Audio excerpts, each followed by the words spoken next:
मोदींच्या कोल्हापूर दौऱ्यावरून संजय राऊतांनी निशाणा साधलाय। शाहू महाराजांचा पराभव करण्यासाठी मोदी येत आहेत, शिवरायांच्या गादी विरोधात मोदी प्रचार करण्यासाठी येत आहेत असा घणाघात संजय राऊतांनी केलाय। तर गादीचा पराभव होईल म्हणून विरोधकांच्या पायाखालची वाळू सरकली आहे असा पलटवार महायुतीचे उमेदवार संजय मंडिक यांनी केलाय। तर आज पंतप्रधानांची कोल्हापुरात सभा असणार आहे, मात्र इथे मोदी विरुद्ध गादी, गादी विरुद्ध मोदी असा प्रचार केला जातोय आणि संजय राऊतांनी पंतप्रधान मोदी हे शाहू महाराजांचा पराभव करण्यासाठी येत आहेत असं म्हणत निशाणा साधलेला आहे। तर दुसरीकडे महायुतीकडून यावर उत्तर देण्यात आलेले आहे।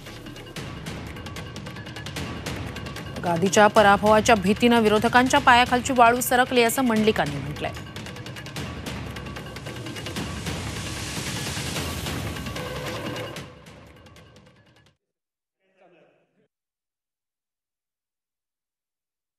आमची इच्छा होती की अमृत नोनी गॅस्ट्रिन, अपचन, ऍसिडिटी, गॅस्ट्रबल ह्यापैकी तुम्हाला कुठलाही गॅस्ट्रिक प्रॉब्लेम झाला, उपाय एकच, अमृत नोनी गॅस्ट्रिन। छत्रपती शाहूंना बिनविरोध निवडून द्यावं आणि महाराष्ट्राची जी परंपरा आहे शाहू फुले आंबेडकरांची, त्या परंपरेचा सन्मान करावा। कोल्हापूरची जागा ही शिवसेनेची होती लोकसभेत, तरी आम्ही शाहू महाराज, शाहू छत्रपती उभे राहतात म्हटल्यावरती आम्ही ती त्यांच्यासाठी सोडली। पण भारतीय जनता पक्षातर्फे नरेंद्र मोदी हे शाहूंच्या विरोधामध्ये प्रचार करण्यासाठी येत आहेत। महाराष्ट्राची जनता हे कधीच विसरणार नाही की नरेंद्र मोदी हे कोल्हापुरात शाहूंच्या विरोधामध्ये प्रचार करण्यासाठी आले होते।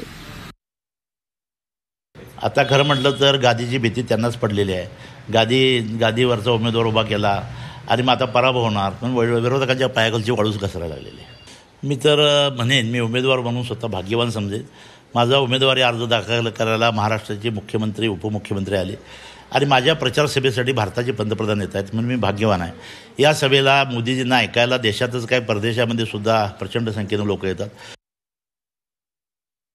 खरं तर हा सुवर्णिम क्षण आहे की ज्याच्यामध्ये राष्ट्राचं सर्वोच्च नेतृत्व खऱ्या अर्थानं कोल्हापूरच्या मातीमधनं ही हुंकार भरतंय आणि देशाला प्रबोधन करण्यासाठी आणि देशाला दिशा देण्यासाठी आज या ठिकाणी कोल्हापूरच्या मातीमधनं खऱ्या अर्थानं ते त्यांचा प्लॅन, त्यांचं विजन, लोकांच्या प्रती असणारं त्यांची जे पुढचं काम आहे हे या ठिकाणी लोकांच्या समोर ठेवतील आणि आम्हा दोन्ही उमेदवारांना सुद्धा बळ देण्याचं काम या निमित्तानं होतं आहे। आमच्यासाठी खऱ्या अर्थानं ही म्हणजे बुलेट ट्रेन जशी असते तशा पद्धतीची या ठिकाणी परिस्थिती आमच्याकडे या ठिकाणी आली।